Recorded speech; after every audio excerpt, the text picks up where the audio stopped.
10 years ago, I competed in 2 natural bodybuilding shows. And after I finished my second show, I tried to reverse diet out of this, adding 50 to 100 calories each week until I reached maintenance. But it went horribly wrong. I was starving after dieting on low calories for 6 months. Trying to reverse diet out of this just kept me starving and in a deficit unnecessarily longer than I needed to be. It led to me binge eating, and I actually gained 14 kilograms in 2 weeks post-show, which I have discussed on this channel in the past. So if you've just finished a diet and you're about to start reverse dieting, by adding 50 to 100 calories each week back into your diet until you reach maintenance, then stop.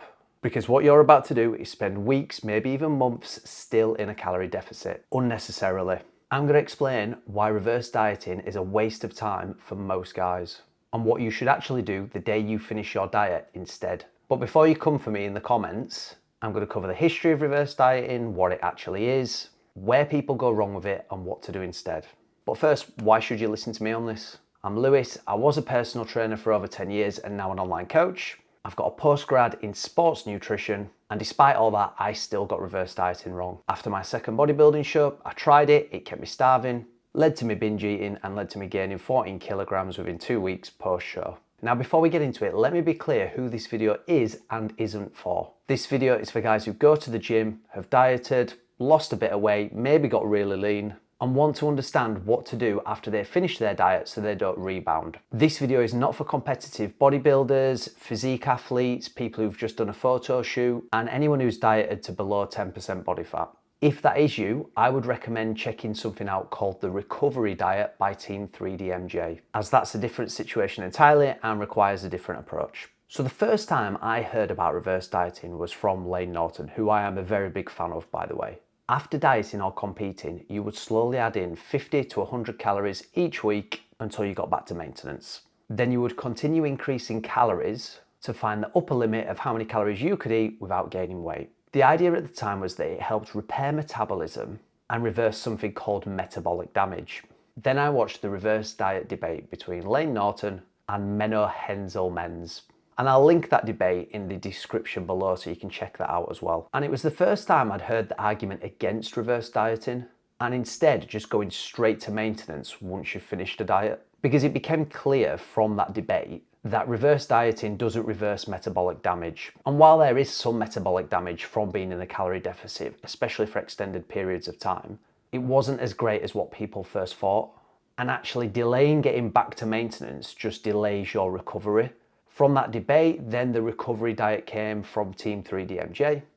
So what should the average guy do who's not dieted down to sub 10% body fat? What should they do instead? Let me give you 2 real examples from my own experience. So last year, I dieted on 1600 calories and lost 7 kilos in 7 weeks.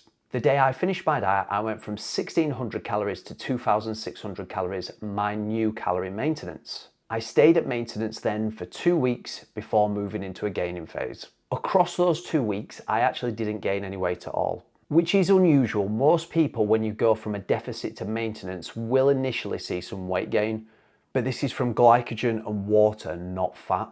Now, if I'd have reverse dieted back out from my deficit to maintenance, adding 50 to 100 calories each week from 1600 calories up to 2600 calories, it would have taken me somewhere between 10 to 20 weeks to reach this. And that's 10 to 20 weeks still in a calorie deficit unnecessarily, delaying my recovery and also delaying me starting a gaining phase. Example 2. So this year I lost 5.7 kilos in 7 weeks. I was dieting on 2,200 calories. And the day I finished my diet, I went to 2,700 calories, my new maintenance. Over the following weeks, I gained 0.35 kilos, which will have been water and glycogen, not fat. And I've done this exact approach with my clients as well, not just myself. And the result is always the same.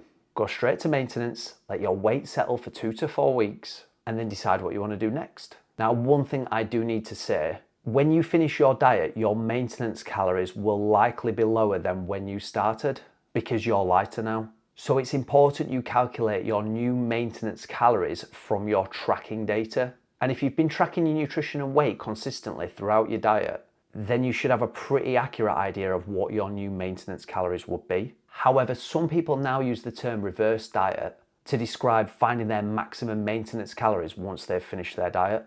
But that's not the original definition, that's just maintenance. And if you're currently unsure whether you should be focusing on a fat loss phase, a gaining phase, a recomp, then there's actually a free quiz in the description below and also pinned to the top comment. It takes less than 60 seconds to complete and it tells you whether you should be focusing on cutting, bulking or recomping.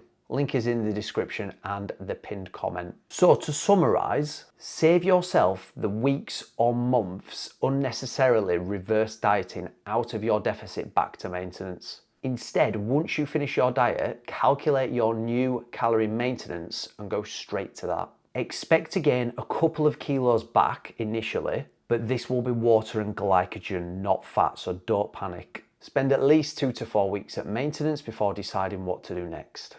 Whether that's staying at maintenance longer, moving to maintenance without tracking, or moving into a gaining phase. And if you're finding this useful, make sure you follow me on Instagram. I post daily content on training, nutrition, and everything that comes with building muscle as a natural lifter. Link is in the description below. And if you found this useful, make sure you subscribe as I post videos like this every single week.